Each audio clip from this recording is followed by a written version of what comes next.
Hello everyone. तो भारत के द्वारा लॉन्च किए गए ऑपरेशन सिंदूर के बाद पाकिस्तान अपनी नापाक हरकतों से बाज नहीं आ रहा है।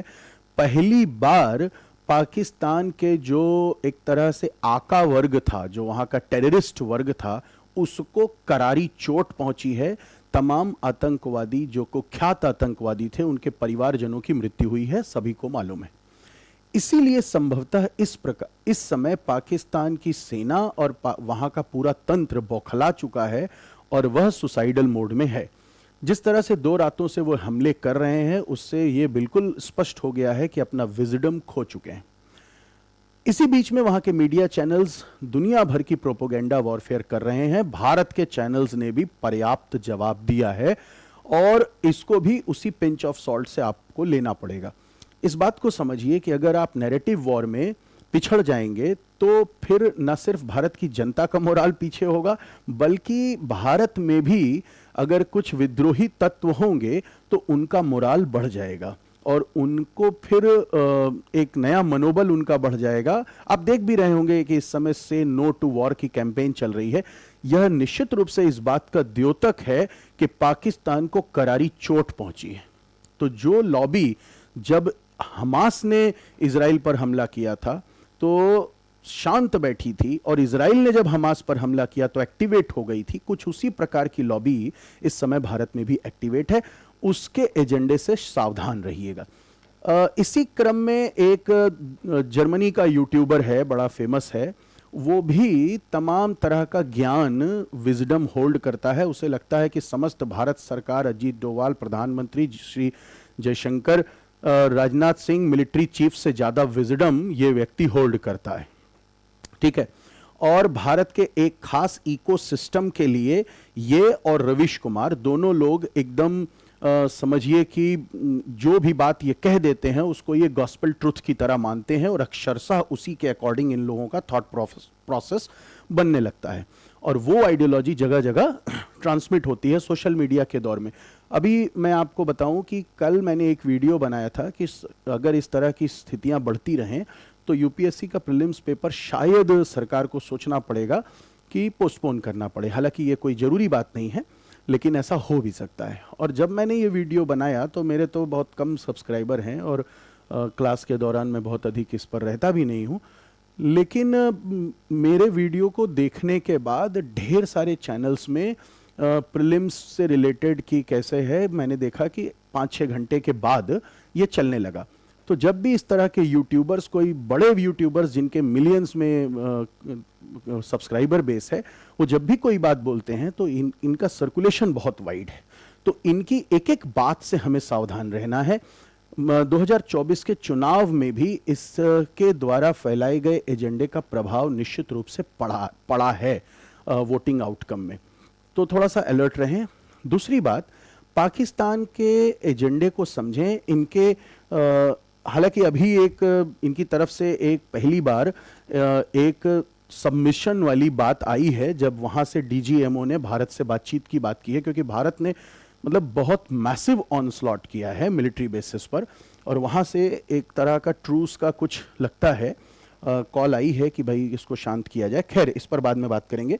आप देखें कि इनके जो रक्षा मंत्री हैं उन्होंने अपने सेकेंड लाइन ऑफ डिफेंस को एक्टिवेट करने की बात की है। कौन है second line of defence?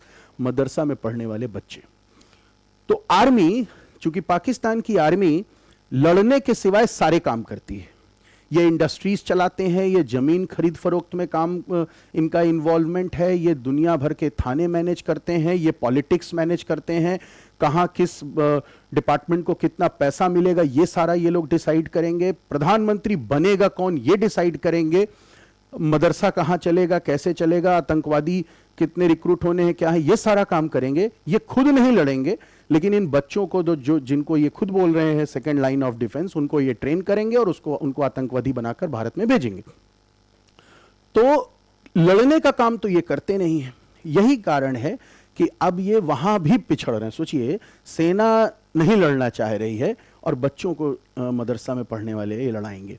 Basically ये आतंकवादी हो सकता है, इस क्रम में ये आतंकवादी का पूरा एक झुंड भेज दें, लेकिन ये खुद नहीं लड़ेंगे। सोचिए कितना एक राष्ट्र के लिए कितना अपमानित करने वाली बात है कि वो बच्चों को भेजने की बात कर रहा है। खैर, इनके द्वारा तमाम तरह के जो फेक प्रोपोगंडा चलाए जाते हैं, उनको अगर हम लोग समझें तो एक इंटरेस्टिंग बात और है कि थोड़ा सा अगर इनका हम मैप देखें जो पाकिस्तान दिखाता है अपने देश में, वो कुछ इस प्रकार का है कि पूरा जम्मू कश्मीर ये अपने टेरिटरी में दिखाते हैं, और ये वाला एरिया जो हम भारत का एरिया है, जो राजा हरीश सिंह ने सिग्नेचर करके ट्रीटी ऑफ एसेशन साइन करके 26 अक्टूबर को जो सिग्नेचर किया 1947 में, वो इन्होंने अपने में दिखाया हुआ है। लेकिन आप इनकी स्मार्टनेस देखिए, इनका डर देखिए चीन को, जो ये पिता तुल्य मानते हैं, कि चीन वाले एरिया को ये अपने में नहीं दिखाते हैं। तो जो भारत का ये वाला टेरिटरी है, लद्दाख वाला, जो चीन के कब्जे में है, वो ये नहीं दिखाते हैं। ये केवल क्या दिखाते हैं, जो भारत के कंट्रोल में है और जो इनका खुद का पीओके जो बनाकर बैठ गए हैं, गिलगिट बाल्टिस्तान पीओके और भारत का कश्मीर, उसको बताते हैं Indian illegally occupied Jammu Kashmir. ठीक है, तो एक तो ये इनका प्रोपेगेंडा। अगर आप ध्यान से देखो तो इसी में ये वाला एरिया, यहां ये जूनागढ़ को भी अपनी टेरिटरी बताते हैं। जो भारत में गुजरात का क्षेत्र है उसको भी आज तक ये क्लेम कर रहे हैं। सर क्रीक का विवाद व्यर्थ में चलाकर रखे हैं। ये क्रीक है, ऐसे करके मान लिया कि एक सर भारत और पाकिस्तान की बाउंड्री पर एक ऐसे समझिए कि क्रीक है, एक narrow water body, marine water. Bharat कहता है कि भाई आधा आधा ले लो, नहीं, इनको पूरा सर क्रीक चाहिए। ठीक है, तो सर क्रीक का विवाद व्यर्थ में क्रिएट किया हुआ है। कश्मीर में सरासर झूठ एजेंडा चलाते हैं और जूनागढ़ को भी अपना ही पार्ट आज तक मान रहे हैं। ठीक है, और जब कश्मीर बोलते हो तो पूरा ही कश्मीर बोल दो, लेकिन चीन से तो इनकी हिम्मत पड़ती नहीं है। उइगुर मुसलमानों के साथ चीन क्या कर रहा है, आज तक एक शब्द नहीं बोला पाकिस्तान ने, और सारे दुनिया के मुस्लिम कम्युनिटी का ये अपने को लीडर अलग बनाते हैं, ये और टर्की। ठीक है, जबकि ये दोनों देश, चीन अपने यहां किस तरह से अमानवीय व्यवहार कर रहा है, लाखों उइगुर मुसलमानों के साथ किस तरह का दुर्व्यवहार कर रहा है, उनको कैद में रखा है, इस पर ये आज तक एक शब्द नहीं बोले थे। तो इनका एजेंडा है। खैर, तो इस बात को समझ लिया जाए। अच्छा, अब यहीं पर मैं, कुछ लोग मुझसे पूछ रहे थे कि क्या इसकी रियल सिचुएशन है जम्मू कश्मीर की, क्योंकि ये पूरे भारत और पाकिस्तान के बीच में जो संघर्ष है उसकी जो मुख्य जड़ है वो अब जम्मू कश्मीर ही का क्षेत्र है। तो ध्यान रखिएगा, ये पूरा क्षेत्र भारत का इंटीग्रल पार्ट है। ये हम अपने मैप में दिखाते हैं, इसे भारत का कश्मीर मानते हैं, लेकिन रियल में इस पूरे क्षेत्र में हमारा कंट्रोल नहीं है। ठीक, इसके लगभग मैं एक रफ बना देता हूं। ये समझिए कि यहां तक का क्षेत्र आपके पाकिस्तान के पास मतलब है, और एक बड़ा क्षेत्र चीन के पास है, और बाकी का शेष जो है वो भारत के पास है। अगर इसको मैं दूसरे मैप में दिखाऊं जहां थोड़ी और क्लैरिटी बने, तो वो ये कुछ मैप है। ये आपका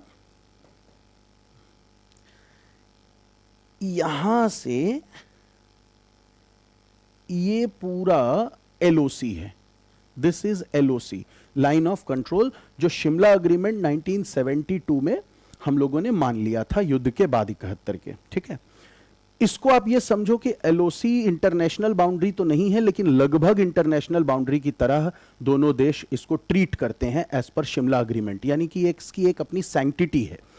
इसके बाद जो ये वाला एरिया है, ये एलओसी नहीं है, इसे कहते हैं AGPL, actual ground position line.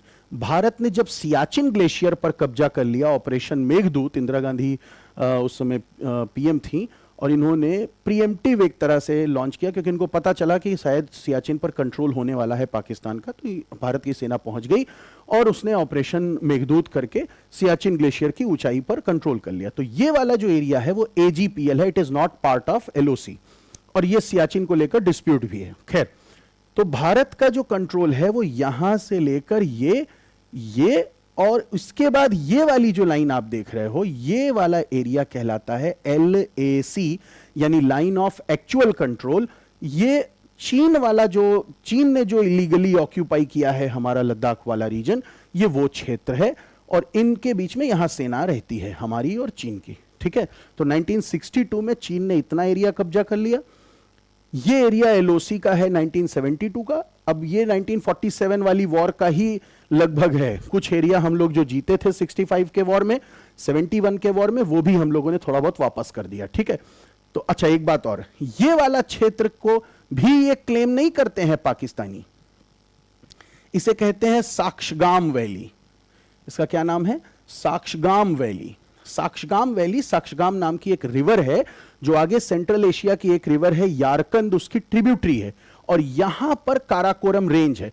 तो काराकोरम रेंज के दूसरे तरफ ये साक्शगाम वैली है, उधर साक्शगाम रिवर जाती है, इधर नुब्रा रिवर जाती है। नुब्रा रिवर आकर हमारे श्योक रिवर में मिल जाती है, यहां से एक श्योक आती है और श्योक की ट्रिब्यूटरी नुब्रा है। तो ध्यान रखिएगा, Siachen glacier is the source of Nubra river, Nubra is the tributary of Shyok river, Shyok is the tributary of Indus river. ठीक है, और Shaksgam river is a tributary of Yarkand river. Yarkand central Asia की एक रिवर है जो तरीम बेस रिवर में जाके आगे मिल जाएगी। खैर, तो साक्शगाम वैली पाकिस्तान ने गिफ्ट कर दिया चाइना को 1963 में। ठीक, तो अब आप जब इनका मैप देखोगे तो आप मेरी बात समझोगे मैं क्या कह रहा हूं। इस पूरे क्षेत्र को ना साक्शगाम दिखाया है, ना वो हिस्सा दिखाया है जो कि चीन के कब्जे में है। इतने तो ये स्मार्ट हैं, यानी इनका कन्विक्शन पूरी तरह से उस बात पर भी नहीं है जिसको ये क्लेम करते हैं। ठीक है, इनको विशेष रूप से घृणा भारतीयों से है और भारतीय संस्कृति से है। कुल मिला के बात यह है।